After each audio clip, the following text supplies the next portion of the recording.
Just trying to get the I'm audio you, straight you're here. me. There you go. This man's listened before. All right. All the time. To be determined, Friday Show, episode 13. You got the unlucky one, Danny Fetes. Oh, great. Oh, man, not good. I just realized that. Great. We should have skipped this one and went right to 14. 14, yeah. So the voice and the face is different. One, Dan Fetes, sports anchor reporter out of WROC TV in Rochester, New York, filling in for TrabsMatt. We appreciate you pinch hitting. I'll throw out the baseball term for you as a former college baseball player. Got to throw that out FOTS. there. You've always been a FOTS, but now you're an air FOTS, if that makes sense. I don't know. Official. An official FOTS. Okay, all right. That makes more sense. So Dan, thank you for joining us, my man. Pleasure, and I wore my good quarter zip. Of course. And if we needed it, yes. We can look like brothers. Throwing the hat on backwards. This is great. I do want to take credit for introducing Dan to the theory of a quarter zip. Lifestyle changer. Isn't it though? Lifestyle changer. It's comfortable but stylish, and that's what I'm all about. It's it. It's business casual. Like Yes. I'm ready to go to the golf course, or we could go to the bar and have a beer. 100%. You're ready to go. You are now prepared for anything. That's it. You could wander into a wedding reception and be good to go, okay? With We're a good- nice we're good enough to go. quarter zip. So, all right, Dan is a guy that has covered the Bills, for the past 2 years now, or entering his second season? Yeah, entering the second season. Okay. So you came in, what was it, a week into training camp last year with the Rex? Correct. Yeah, weekend of training camp. I love doing this comparison with people because it's just so drastically different with Rex and McDermott. Mind blowing. So you're now seeing both sides of it. Bills falling yesterday to the Philadelphia Eagles in the second preseason game. 4-point difference. Taylor Jonathan Yates could not complete the comeback. Yes. Looked up his full name last night because I had no idea what TJ stood for. So not many preseason games come down to a final drive like that where you're actually intrigued to see. But for whatever reason, I couldn't walk away from the TV at the end of the game, and it was horrific. Technically, it happened the first preseason game too. That's Nate true. Peterman almost let him back too, and then That's true. And then my boy Jordan Mudge snapped the ball too early. It was ugly. Let's focus on the first team for now. The first team offense, horrific in a word. Yeah. What did you see last night? Well, I was talking about it. You know what? After they traded Sammy Watkins and they, ship out, and they bring in Anquan Bolden, but they say, the offense has, I think we're going to be just as good. You're going to be just as good. And I sat there and I went, look, the Bills fans looking through this rose-colored sunglass that everything is going to be fine. It's just a lie. They're not very good because there's no threat. They now have three guys that all pretty much do the same thing, whether it's Zay Jones, Anquan Bolden, Jordan Matthews. They're all little slot guys that who's really going to stretch this defense? And what we saw the Eagles do last night was blitz, blitz, blitz, play man coverage on the outside because they have no threat of beating them over the top. Oh. And I go, the scary thing was, and I know it'll make Bills fans cringe, but I go, I'm not saying that Marquise Goodwin was good.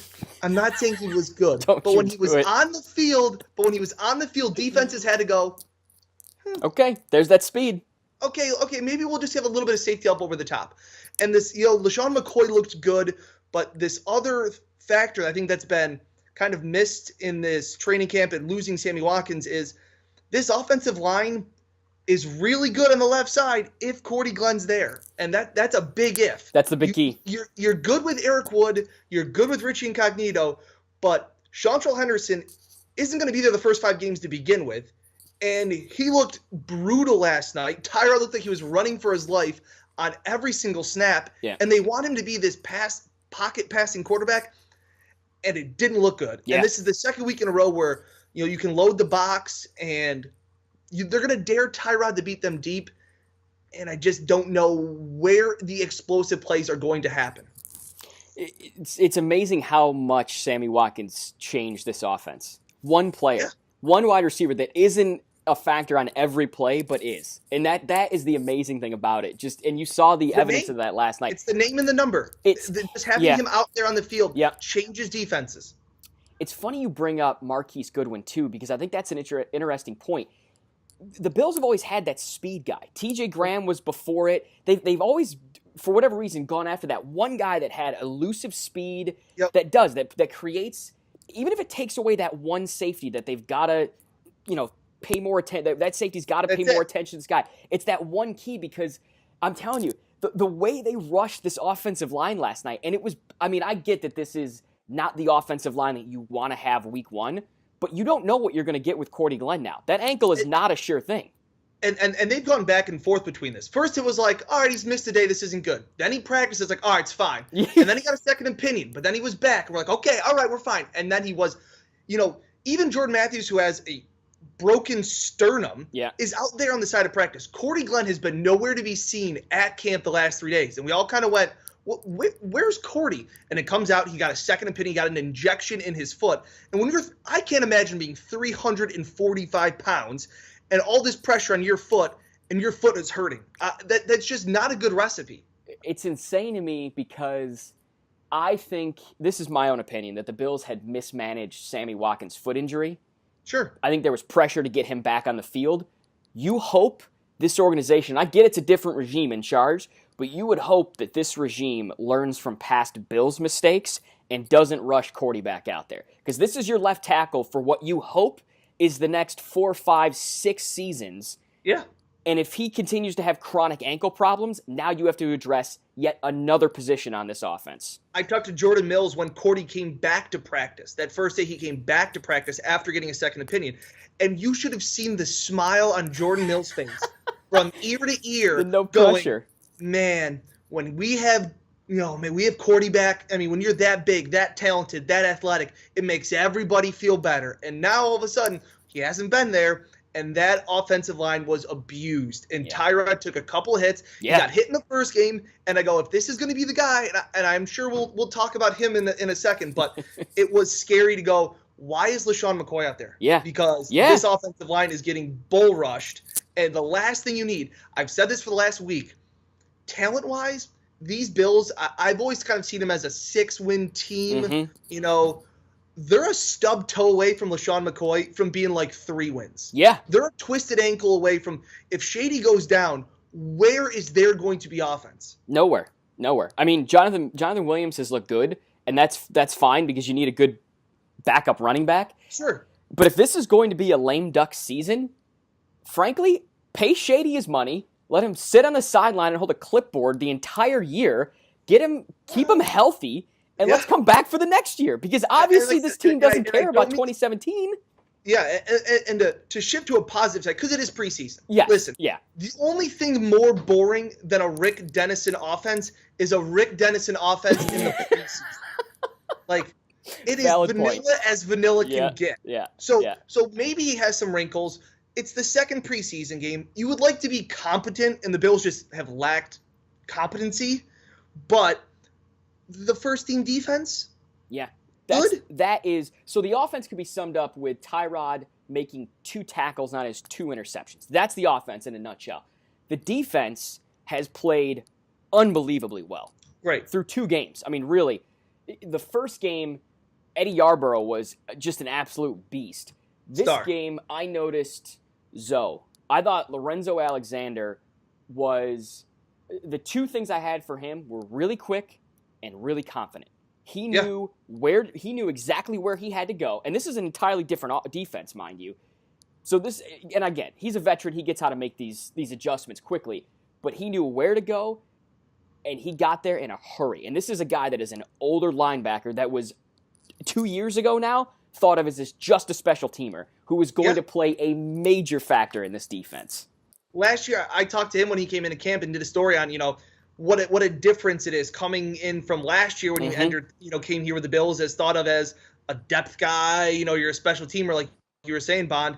He told me, he goes, I was probably supposed to get cut at training camp. He goes, just the way that it worked. Wow. And then you have Ragland go down. You have all these injuries go down. So you're forced to keep him around for depth. And, he's a good locker room guy and stuff like that. Yeah. Now he's fitting back into this 3-4 defense. So his stats on sacks are going to go down. He's just not going to have 12 sacks because he's not going to be rushing the edge as much. Yeah. But he just does everything right. He had a huge hit on special teams on the punt. Yes. Like, laid the guy out. Yes. And he's, and he's at the end of the night, he's tweeting about it, how happy he is that, that's what I do and stuff like that. He's great. The guys that have stood out for me, Shaq Lawson looks great again. He has stood out all camp. He's looked phenomenal. And Jerry Hughes just back in his roots. Oh, my God. This 4-3 defense. And as long as he doesn't punch a coach to get kicked off the team, he is going to be just lights out, pinning his ears back, wreaking havoc. Yeah. Because that was the Jerry Hughes and the Jim Schwartz system that everybody fell in love with. And holy cow, this is this guy that was at TCU who was tearing it up. Yeah. He was one of the most vocal guys, Bond, you remember that, yes. about being in yes. 3-4 scheme that under Rex and didn't like it. And he was dropping back. I mean, him and Mario, the two of those guys, to drop those guys back in coverage and do the complete opposite of what they do naturally never made sense. Never made sense. This is just going to be so much fun with this front four. Yeah. I have a hard time finding a better front four across the board. There may be better combos on the outside for DNs in Denver and stuff like that, but holy cow, you pick 4 guys up front and you have Kyle Williams, Marcel Darius, Hughes, and Shaq Lawson. And then, oh, by the way, you can sub in Eddie Yarbrough, who, as Kyle Williams has said, has been the MVP of camp. That is high praise. That is high praise. Holy cow. That's insane to me. All right, let's go to the elephant in the room, and that's penalties. I mean, we thought we were done with this undisciplined style football when Rex Ryan left one Bills drive, but apparently this hasn't left. The culture of penalties in this football team sticks. And they're lazy penalties, they're special teams penalties, which has always been a Bills thing over the last few years. But McDermott is always this positive guy. He stays by the book. He doesn't really say much, but we got to get better. We had too many penalties in week 1. They had 13. Well, they had 13 entering the fourth quarter of last night. So they improved. They took more. If that's what he was going for. They were holding penalties, and it was just kind of a mess between, illegal formation penalties on offense. Just penalties that you scratch your head going. Anquan Bolden took one last night. So chalk it up to maybe preseason, and that's what we'll see what happens week 1, week 2. But it's Bills fans know what to expect with penalties. I mean, you had a nice count going on Twitter last night. I did have a nice count. Where you lost track of how many it was, and I don't blame you. Because there were 3 penalties on one play, but they could only accept 1. So are we counting that as a penalty? Because technically there were three flags thrown on them. Yeah, it's insane to me. The other point, 2 more points that I had. Zay Jones. We finally got to see what Zay Jones looked like on a football field catching the football. I get he was out there for the first preseason game, but he was noticeably absent game 1. Game 2, we finally got to see what the Rook can do a little bit. They forced the ball into him a few times. He had a few nice catches. I'm not thrilled by what I saw, but I think it's on par for where he needs to be, I guess. Yeah, it was. I was talking to a FOTS of the show, Tom Martin, the other day at camp, and we were joking around that when Zay Jones stands out in all of the quarterback receiver drills. So look at that great catch. Look at his great footwork. Look at all the stuff that he does right. He catches the ball with his hands, all that stuff. But whenever they seem to get in 7-on-7 or 11-on-11, they just don't throw the ball to Zay Jones at camp. And it's mind-blowing. And you go, oh, was Zay out there with the first team? And I joked around with Tom. I go, what are they going to do first? Throw the ball to Zay Jones or just throw the ball 15 yards down the field? Whichever happens first, because these are, like I said, Anquan Bolden may have 70 catches this year. Yeah. But he may have 400 yards on those catches because this Dennison offense is a dink and dunk. This is going to be a possession offense. But when you saw them force the ball to Zay Jones as a playmaker and you went, wow, he can make some nice catches. Yeah. Even the one where he didn't get his feet in bounds in the back of the end zone for the touchdown, still a really nice play. Throw the ball up to the kid. Yeah. It was like what we always wanted E.J. Manuel to do. Just give your wide receivers a chance. Even though he's covered, let Zay Jones try and do his thing. Yeah. Listen, I think if you want to work this kid in slow, that's fine. But not that he will never have the pressure or the expectations that Sammy did. Correct. It'll never happen because of what the Bills did to draft Sammy Watkins.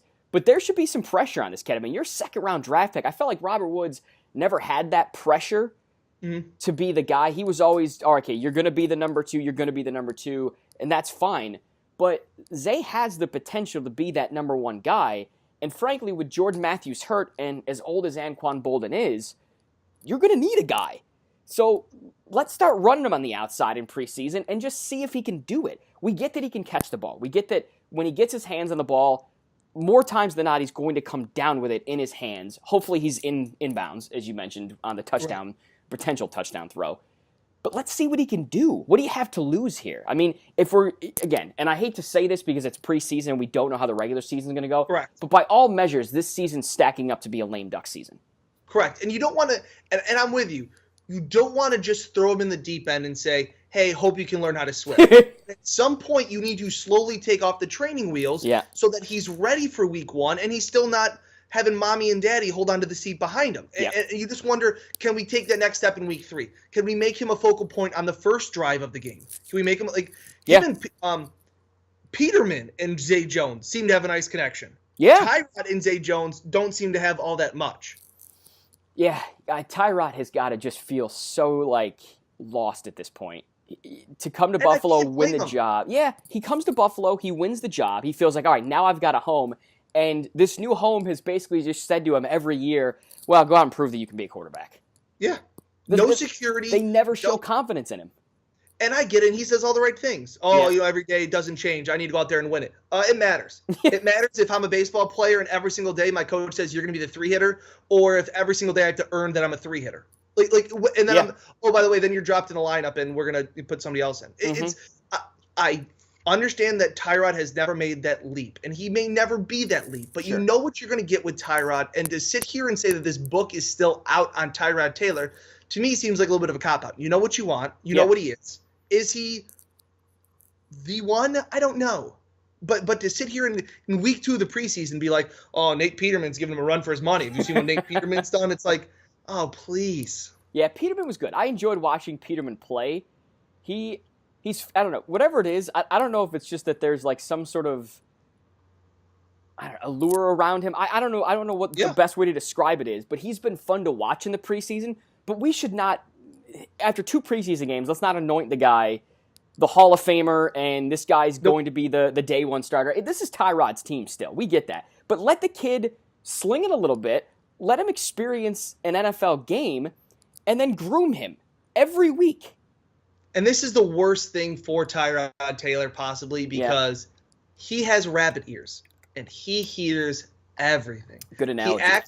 He acts like he doesn't listen to the media. He acts like he doesn't listen to the fans. He hears all of it. One day in training camp, I don't know if you guys talked about it, they do a 2-minute drill. He goes 80 yards, completes a 25-yard touchdown pass, went 6 of 8 on the drive, in live play, and then runs by all of the reporters and says, write that down. Write about that. Wow. It's like, so Tyrod, if you're just focused on just yourself and you put the blinders on, then why are you telling the reporters what to write about? So were you listening to them right earlier? And now this Peterman doing great things. This is going to make Tyrod Taylor's head spin because, again, this is a new regime. Rex loved Tyrod. Rex wanted Tyrod from Baltimore from day one. Got him. He won the competition. Yeah. But this is going to, it's going to be interesting to see how Tyrod responds. Yeah. No, that's good. That's a good point. Reggie Ragland. We finally saw him in a Bills uniform in a game. Did he play in a preseason game last year? No. Okay, so it was no game. I was trying to remember last year. These games blend together. He went now. down like August 6th. Okay. Look at you. Year. Good memory. So this was actually his. Prescott had it. Okay, of course Prescott did. He had it on a legal pad somewhere. Yes. Just ready to go.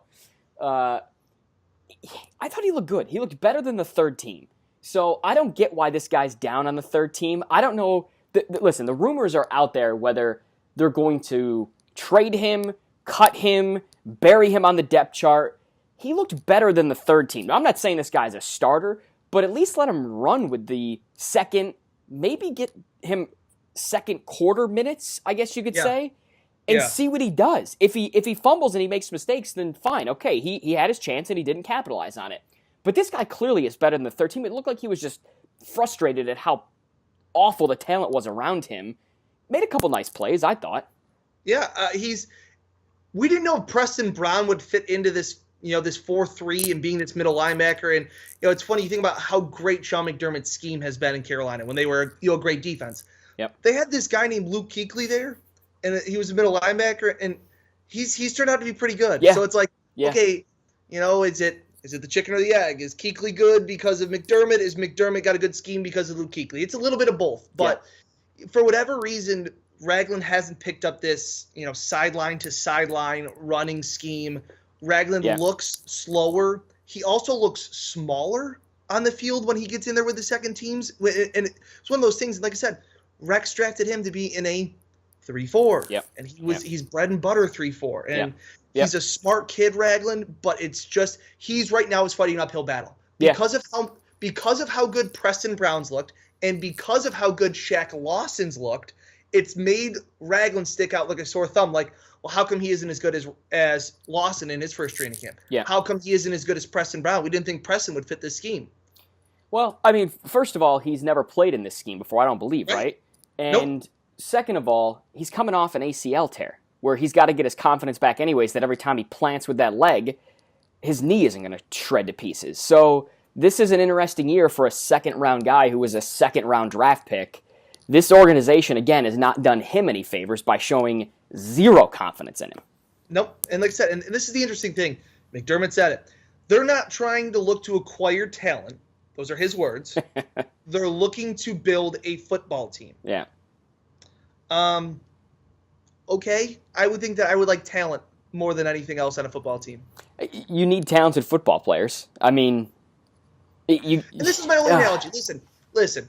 And I'm not trying to be a Bills hater because I think that they've done some things right. I think they're going in the right direction. I would agree with that. This year could be way worse than this optimistic of, we're going to build a team on character.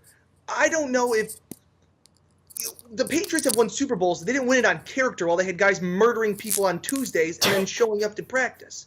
You know what I'm saying? Like, they didn't hold the trophy up and say we had more character than anybody else. They just had better players and a better scheme and better coaches. Like, That's where, and I think the Bolden signing is great. I think he will do what Lorenzo Alexander did to the defense. It's a good analogy. Bring him a veteran guy, show him how to work, show him how to talk to the media, show him how to be in the trainer's room, be in the film room, that kind of stuff. Yeah. And what to do while you're in the film room, what to look for. How you should train your body. All those things are important. I agree with that. All right, anything else on the Bills? No, it was a lengthy Bills segment. That's fine, though. All right, let's go to some baseball talk since you're a baseball bro. The Dodgers continue to have a stranglehold on what I said was the entire show because they're unstoppable at this point. Pretty much. The question that I will pose to you is there a team that can stop them? In the NL or in all of baseball? All of baseball, because I'm basically penciling them into the World Series at this point. Yeah, it's interesting to see what Cleveland's doing. Okay. With the way that they're starting to figure stuff out and they're starting to hit, again, like we all thought they could when they added Edwin Encarnacion and that team. And like I said, they're the team that, went to the World Series last year. Like, let's not forget about that. Like, they have just as good – Corey Kluber is as good of a pitcher in all of baseball right now. So you have those pieces, and – all year they were like sputtering at 500, and people are like, "Oh, the Indians, it's just one year." It's like, oh wait, just wait. It's kind of like how the Astros came back this year. Well, if the Astros were to stay healthy, they might have a chance. You know what's funny to me? Everybody all year long has said, "Oh, the Cubs will figure it out. The Cubs will figure it out. The Cubs will figure it out." And really, I think it's the Indians that are starting to finally be that team that figures it out. Where Chicago, I don't know if they are or they aren't. I'm not a big Cubs fan to begin with, but to say that the Cubs will figure it out, like they've been this dynasty for 12 years. It's like maybe Schwarber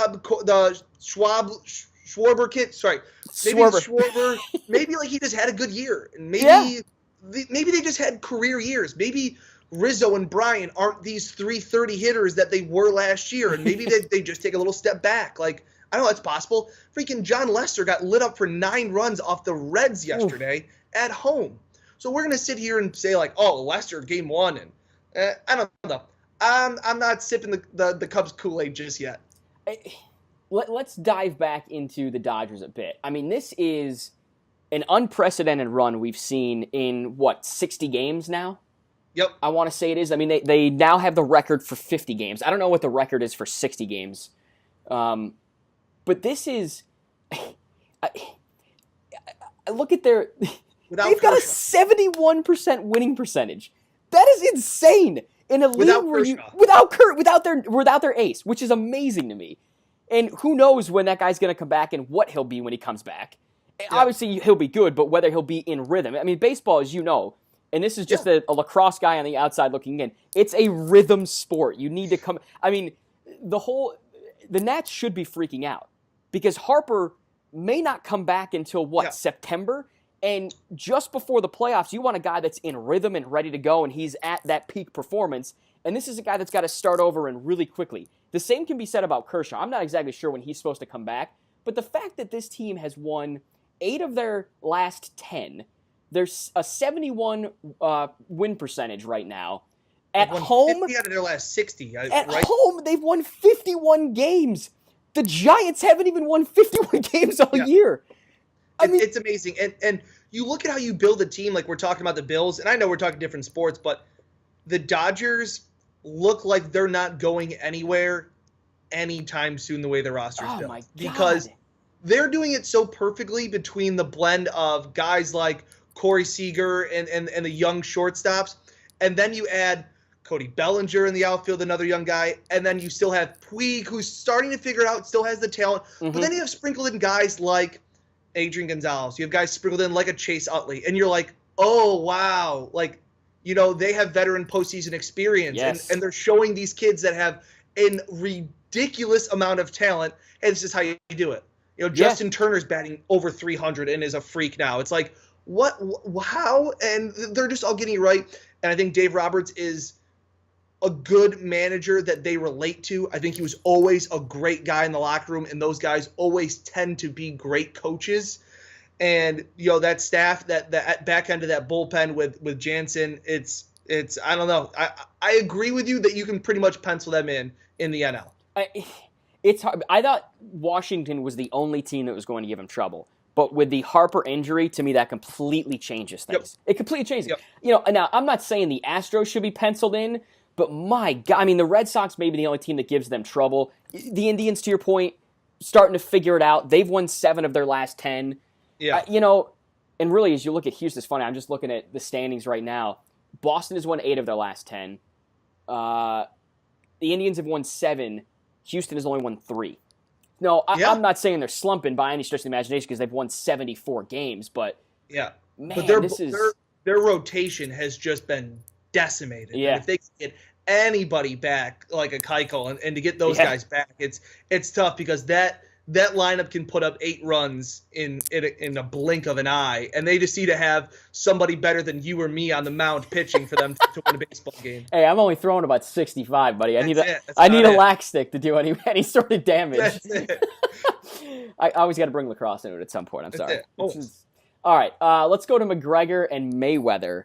This is what? What is the date now? The 18th, so we're, by my stupid math, 8 days away? Correct. They just changed to 8-ounce gloves. I mean, to me, this is a major development in this fight. Do you see it as a major development? Do 8-ounce gloves matter in your mind? So I had to look this up. So I saw this as a tweet, and I was like, what does it mean? Yeah. So correct me if I'm wrong, Steve. This is better, they believe, for McGregor, who's 100%. the heavier hitter. Yeah, and he's used to no-ounce gloves. So you're going with the fewer ounce gloves you wear, the more damage it does, basically. So what Floyd is saying by okaying this move is that at 41, whatever the heck he is, I'm still as quick as when I was 21. That's what Floyd's saying. This is a mind game for Floyd now. And the advantage immediately, as you think, goes to McGregor. I actually think it goes to Mayweather here. Because he's approving, keep in mind, Mayweather's controlled this entire thing. He's controlled the money, he's controlled the rules, he's controlled where they're fighting, he's controlled every aspect of this, the fact that he's obviously the A and McGregor's the B fighter. By him saying, go ahead, use 8-ounce gloves, he's saying, I don't give a shit what gloves you use. I'm going to have to bleep that.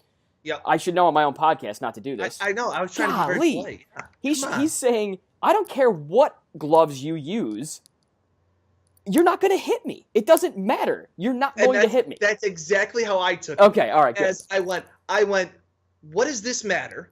Because Mayweather's not going to knock out McGregor. Doesn't matter what ounce the gloves are.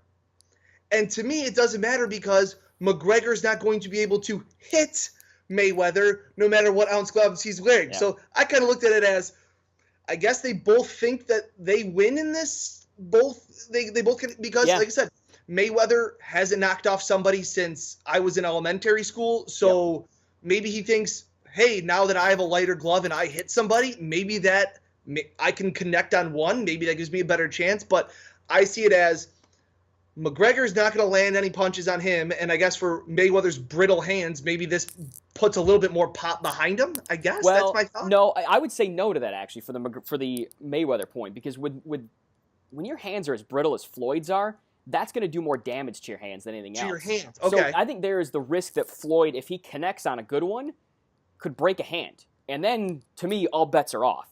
Yeah. He'll dance for the remainder of the fight, but that would be an interesting development, exactly. Just one hand. Just one hand. Wasn't quite sure what you were doing there. Yeah, just one hand. Just needs to hit one hand.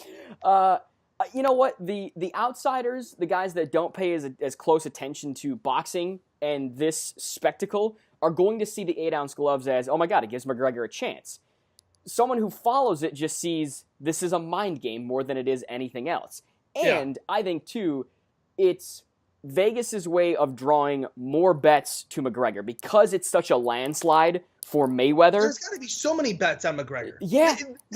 It's stupid not to throw $20 on McGregor in case he hits one. Yeah, well, that's the thing, is if you throw $20 on him, okay, great. If he does land a shot in a good left hand, I'm not sure Floyd gets up from that. No one really knows. So, but the problem is, I've been known to place a wager or two before.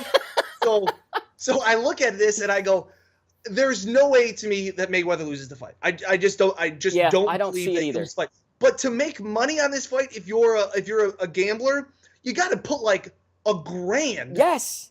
To make like $100. Basically. It's like that's just not smart. Like it's not good betting at all. But people are doing it. There are a couple brothers out there I saw that threw $880,000, and they only stand to make a little over $100,000 if Mayweather wins. And good. In theory, it's like, to me that's like, oh, it's a free $100,000. Like, you're still risking that money. But I go, why wouldn't you? I'm sure that there's more bets being placed on McGregor because you're gonna have the casual Joes and college kids throwing $20 hoping to make $140 if he hits it. Yeah. I mean, honestly, you play the lottery, or you could just put that $20 on McGregor and hope that something happens. That Floyd sneezes coming into the ring. I don't know, and falls and twists his ankle. I don't know. Like, it's funny because I got on this Mayweather hype about 3 fights ago when he fought Canelo Alvarez, and I was like, oh, this is gonna be so cool. And I watched it and I was like, oh, it's kind of a boring fight. And I watched Mayweather's next fight, and I can't remember who it was, and I still went, oh. And then I started to realize, like, oh, he's made like this hype of like Money Mayweather is like, it's a really boring boxing match. Yeah. Like, whereas when I watched Pacquiao and Horn, that was just two guys just slugging it out. Yep. And I was like, holy cow, these guys are incredible. And so that's why when I went into this Pacquiao fight and bought that one just like I'd bought the previous other 3 of Mayweather's, I was like, I know I'm going to be disappointed. You got duped. And I'm going to buy this Mayweather and McGregor fight and be disappointed. Everybody is, because it's not a belt fight, it's a spectacle. See, the one thing that Floyd is good at is self-awareness. Above everything else, he knows who he is, what he's good at, and how to market himself. He understood at a certain point that by being the bad boy, he was going to draw more eyes, because I'm going to make people hate me, and they're gonna have to watch me because they're gonna want to see me fail. He's tricked us all. And I don't know if he's the greatest fighter of all time. Obviously, he's 40-something-0? 49-0 right now. 49-0. Okay. I think he's the smartest boxer possibly ever. And I think his mind is still sharp. Yeah. Because he hasn't been hit. Yeah. You just can't hit the guy. Yeah, that's true. It's just unbelievable. And that's where, if you do buy this fight, like I will, I'm going to be amazed at how many punches McGregor throws and how few he lands. Yeah. Like, that's what's going to be mind-blowing to me, and be like, oh my gosh, he's going to throw out his shoulder trying to hit this guy, and he just won't hit him. And he'll get tired. He'll get tired doing it. He will. And that's just the name of the game. And Mayweather will hit a couple combos, the judges will like it, and we'll go all 12, and we'll go, oh, Okay. Yeah. This was exactly what we all thought it was going to be. It was just like Pacquiao. Yeah. For no belt. This is exactly what it was.